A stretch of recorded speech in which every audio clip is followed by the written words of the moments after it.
અને એ દર વખતે મને ગમાર સાબિત કરવા માટે મથે છે, પણ હું તો એને માત જ આપી દઉં છું. બેટા, તારી વાત તો સાચી જ છે.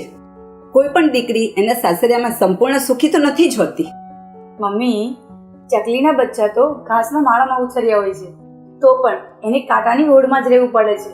એવી જ રીતે દીકરી માટે પણ એનું પિયર્યું ઘાસનો મુલાયમ માળો હોય છે, અને સાસરિયું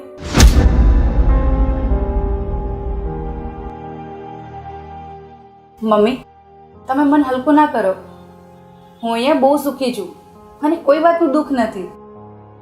જોઈ બેટા, થોડું દુઃખ તો થાય ને. મેં તને ફૂલની જેમ ઉછેરી છે અને અહીં તને અવગણવામાં આવે છે.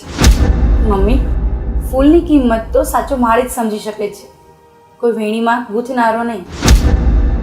મમ્મી, છોડો ને બધું, હું તમારા માટે મસ્ત ગરમા ગરમ ચા બનાવી લાવું.